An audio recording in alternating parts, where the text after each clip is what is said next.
Salam la famille, bienvenue sur Kao Hebdo tey ñu ngi fii pour débrief week-end bi amoon ay événements yu neex yu amoon surtout ñuy commencé fii par le territoire national Sénégal à Guédiawaye. Il y avait des événements en boxe anglaise, beaucoup de combats professionnels et je sais pas amoon amateur mais amateur yi dafa naa professionnel ñoo ëppoon je pense cette fois-ci. Il y en avait beaucoup, il y avait du beau monde aussi, ça s'est bien déroulé. Après loolu bu ñu paree foofu ñu dem direction direct Arabie Saoudite Riyad wax ci événement bu amoon tamit ci retouru combat wu entre Beterbiev et Bivol et surtout ñu waxaal tamit résultat performance suñu compatriote bi africain congolais Bakole. Bon noonu la fa demee kon gars yi restez scotché ñu abonné te like Mohamed. Wow, Mohamed, j'espère que tout le monde se porte bien. Et les téléspectateurs, nos auditeurs, nos internautes, j'espère qu'ils vont bien aussi. Ouais. Pour revenir aux événements qu'il y a eu ce week-end, d'abord le gala de boxe au stade Amadou Barry à Guédiawaye. On a eu une longue et belle soirée. Vraiment. lu ci xawoon kii rek dafa guddee quoi. guddee na trop waaw guddee na bien presque ay 2 heures du matin. Et bon c'est pas évident pour le public de rentrer à 2 heures du matin. Bon xam naa dañuy ñaan organisateurs yi ñu ko mënoon gën a teel a commencé comme ça mu teel a pare quoi. su première édition. waaw j'imagine que dina am ay réglages. Ok.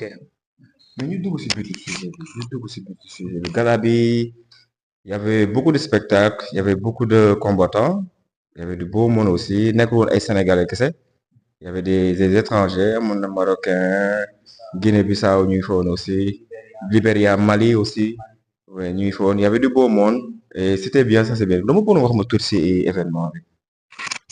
waaw Mohamed waaw événement bi ñoo gisandoo il y a eu Idrissa Gueye qui a boxé contre Ousseynou Faye. Bon, je pense que c'était un combat que beaucoup de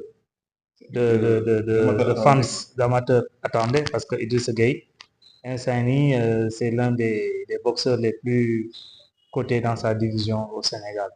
Voilà. Et comme tu l'as si bien dit, il y a eu des combats internationaux, c'est-à-dire avec des invités comme le Malien Diarra qui a boxé contre Khalifa Diop. Oui, mais malheureusement, on a vu un très beau combat, très technique jusqu'au dernier round où après Khalifa c'est un peu emporté. dafa xaw a boxe ak public bi. Malheureusement loolu moo xam naa moo ko ñàkkaloo combat parce qu'on a arrêté parce qu'il y a eu trop de gestes qui étaient anti bon sportifs d'après les juges. Parce que moi je pense que mënoon nañ tolérer comme dernier round la woon ñu tolérer mu jeex rek. parce que boxe amateur voilà lu bëri jaar na ba pare boxe amateur bu ñu fàtte bokkul ak boxe professionnel. boxe amateur y a beaucoup d'interdits parce que amateur nañuy jàng. dañ lay tere nga def nii dañ lay tere nga def ne mais boxe professionnel gis nga dafa sax ne gars yi xaw a kokkali sax seen adversaire te arbitre bi day bàyyi mu sedd parce que boxe professionnel spectacle bi moo ëpp. waaw voilà mais amateur discipline bi parce que yaa ngi jàng bu pas te permettre yenn écart yi. am na yu des. am na ñuy des. mais problème boobu la moo problème boobu la pour yow la moo ko mën a manque de communication ak combattant yi la pour ñu gën leen ñaax ci affaire yi comment ça se passe ñu war a comporter wu voilà. waaw Mohamed bon problème bi je pense que c'est au niveau peut-être du staff des entraîneurs et bon ma wax en général si écurie boxe yi si club boxe yi leen gën a wax seen élèves yi ñu gën a bàyyi xel ci discipline mais loolu si ça commence par les cadres qui se trouvent dans les clubs de boxe ñoom ñoo war a woon exemple bu ñu wonee exemple rek ñu si des yëpp dañuy topp mais bu fekkee yow yaa gën a ancien ci club wane woo exemple yaa ngi def si naka su dul noonu yaa ngi bokk ci def ay affaire de farfelu bu yàggee après loolu day des si booy ba pare day des si yow sax yow mi ko tàmbalee day des si yow.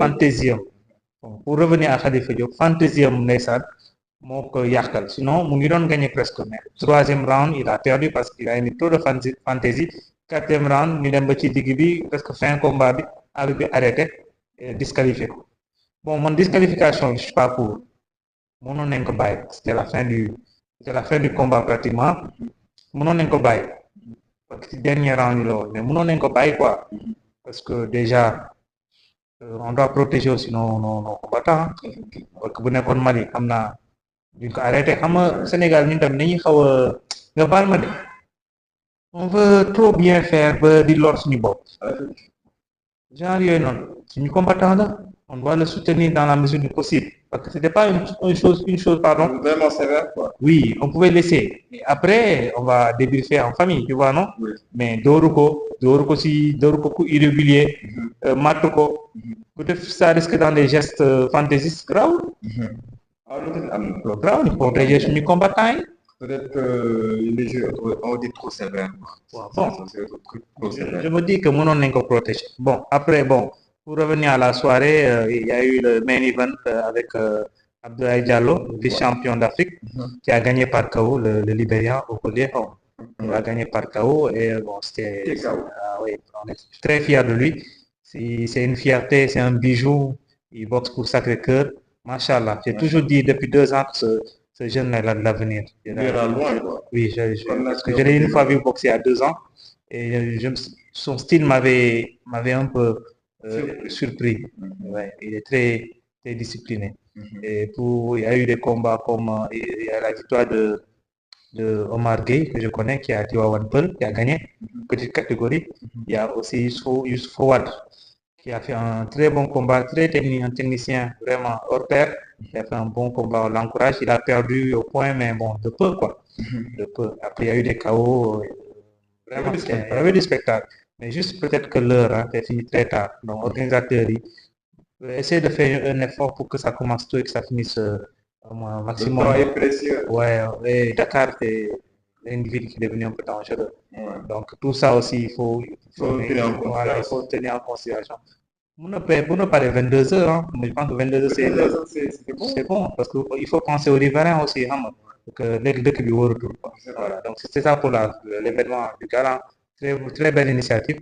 Pour une première édition, je pense que la seconde édition sera encore meilleure. Et une dernière question par rapport à ça. Je veux savoir comment tu as trouvé le niveau de la boxe anglaise ici au Sénégal. Comment j'ai trouvé le niveau de la boxe anglaise? Le niveau des Sénégalais. Oui, le niveau, on peut dire que le niveau s'est amélioré.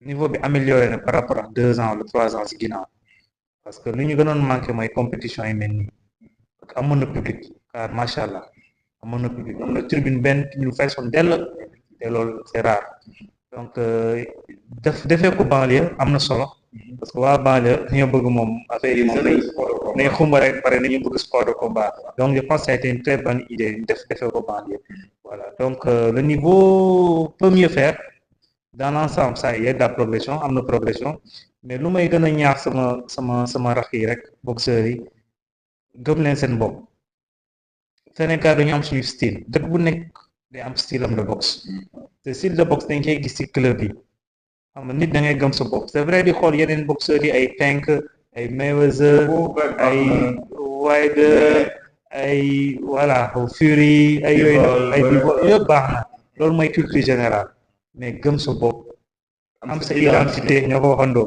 am sa identité loolu mooy tax ba ñeneen dëkk yi sax bu ñu la gisee sax mu ama sax mun nañ na ñee référence ngay doon sax référence ngay doon na kii boxeur africain bi boxeur sénégalais bi lu muy def nii kan moo ko jàngal parce que nga gëm sa bopp ñëppee bëgg a xam wala il faut ngeen gëm seen bopp xool yeneen boxeurs yi baax na mais gëm leen seen bopp soyez basique travaillez vos bases liggéey seen base boxe ku la ëpp base moo la dàq boxe gis nañ ko keroog ak Bivol base voilà c'est des bases bokk ay base base yi ñëpp a ko bokk foo ngay tàmbalee sax muy russe bi muy américain bi muy cubain bi muy français bi muy sénégalais bi muy sud-africain bi base ñëpp a ko bokk wala léegi kuy gën a di appliquer base am mooy dàqale boxe. Effectivement. Voilà Discipline bi tegu si. discipline bi tegu si. Après nag bu la neex nga yokk tuuti fantaisie. Après fantaisie bi sax man je pense que Mun na ñàkk quoi.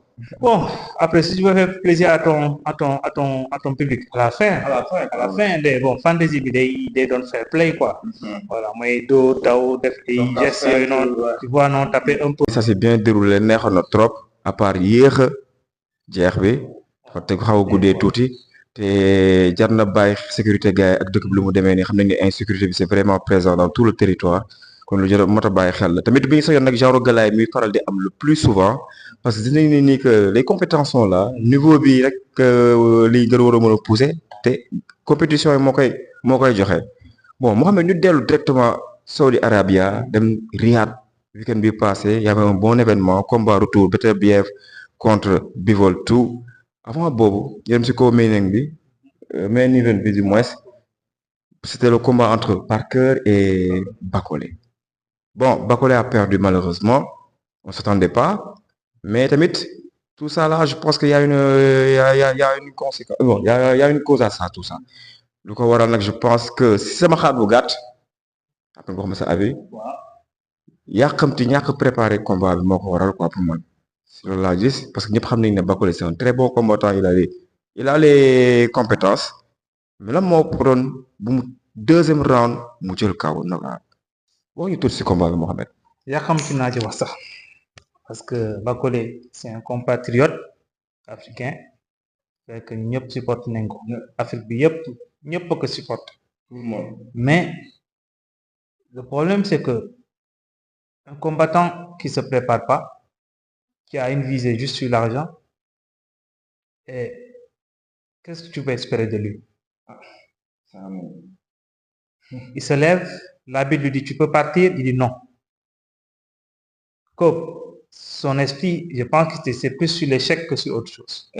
Parce qu'il s'est levé, il a regardé l'arbitre l'a regardé, l'arbitre a dit est-ce que tu voulais boxer? Il dit non, il a dit non, il a haussé la tête, non à l'arbitre. La cause, c'est que il faut pas se mentir, Bakole, c'est l'échec qui l'intéresse, il n'était pas préparé. Parce qu'il est revenu du Congo. Et même pas, il vit pas au Congo, il vit en Europe, à Londres, il s'entraîne là-bas. Quand il part au Congo, tu penses qu'il fait des vacances. Un boxeur qui est en vacances, qui a 140 et quelques kilos, voire presque 20, voire 30 kilos de plus, t'as dit il n'est pas prêt. Il n'est pas à sa meilleure forme. Ok. Il vient à Riyad, il est appelé par le promoteur bi woo ko mu ñëw yàlla rek xam ñoom ñaar lan leen waxante xam naa ni moom zéro yi dinañ bëri. léegi nag il a perdu d'une façon si lamentable il faut se dire que conséquences yi moom ma yàqal boppam il s'est tiré une balle dans le pied. Moi, je pense qu'il s'est tiré une balle dans le pied. Il s'est tiré une balle dans le pied donc nu mu waroon lekk en 10 ans xëy na lekk na un tiers bi rek en tey rek. on dit ouais parce que mënoon na lekk ëpp loolu. yàqamti yàq carrière am parce que nii nii instant nii il n'est plus crédible. Parce que lorsqu'on sait que yow xaalis moo l'intéressé. Bon je sais comment tu vas boxer après pour que les gens reviennent te regarder mais tu n'es plus crédible. Donc tu n'es pas quelqu'un qui va. C'est pas trop professionnel. C'est pas professionnel et ça il y a pas de valeur dedans. Il y a pas de valeur dedans c'est-à-dire tout le monde a su qu'il a mis dafa jiite xaalis. En fait le temps d'année passée et tant d'efforts faits. Oui pour arriver jusque-là. Presque au sommet de la montagne. Pour ça il te restait que un pas. 1, 2 et c'est fini. Dans le cours règlement. Il a tout mis ça à côté. Oui. Du coup, pourquoi? À cause des sous, il pouvait avoir le très 10 fois plus. Il pouvait avoir 10 fois plus. Malheureusement, bon, tout n'est qu'une question de choix. Son choix, il a fait son choix. Voilà quoi, c'est dommage quoi. C'est triste. Donc le combat a duré que 2 rounds. Il y a même pas à débriefer. Hein. Premier round déjà, on sentait que le gars était pas prêt. Non. Deuxième round, il a reçu un coup au niveau presque du haut du crâne. Ça a effleuré le haut du crâne. C'est vrai que c'est une zone interdite, mais ce coup. C'est pas trop terrible, quoi. Oui, en fait, c'est pas un coup qu'on peut. C'est pas intentionnel. Ouais. Dès lors que c'est pas intentionnel, ça compte. Donc, ça l'a mis KO. Il s'est levé. Et l'arbitre lui a dit est-ce que vous voulez repartir? Il a haussé la tête. Il a dit non. Et c'est fini. Voilà, c'est Voilà, ça. voilà le milieu de la boxe. Parfois, il y a des choses qu'on ne s'entend pas et ça s'est déroulé comme ça. Et maintenant, guys, j'aime ce combat bu neex. Combat bi, combat wu vrai technicien là. Et tous les détails ont compté. Tous les détails ont compté. Et ça se voit que bon, c'est un combat, que tous les gars sont des gars vraiment techniques hors pair, quoi. Ils sont non seulement rigoureux, moralement, mentalement, c'est des gars durs, c'est des durs à cuire. Et aussi, côté aspect technique, ce sont des techniciens et avec des bons stratégistes, ils appliquent ça. C'était le haut niveau, quoi, pour moi. C'était vraiment le haut niveau. Mais Bivol a su relever le défi. Faut la man en fait. Jang, ce premier combat, les premières erreurs que tu as commises, deuxième combat, tu les as bien rectifiées, ouais. Machallah. Oui, ce combat, lui. Mohamed foog naa ne def nga une belle aperçu, une belle synthèse de ce qui a été ce combat.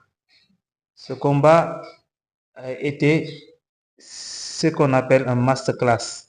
C'est-à-dire, c'est un combat que tous les amateurs, tous les jeunes boxeurs, tout le monde doit, à un moment donné de sa vie, regarder et étudier. Techniquement, c'est un combat retour. Donc, ils ont boxé pratiquement de la même façon. Beterbiev, toujours agressif. Bivol, toujours en contreur et se déplacer. Maintenant, qu'est-ce qui a fait la différence? C'est-à-dire que Bivol a su faire un rectificatif. Au premier combat, il avait perdu. Bon, il avait perdu. C'est-à-dire, il avait diminué, oui, bon, mais il avait diminué d'intensité au bout du 10e, 11e, 12e.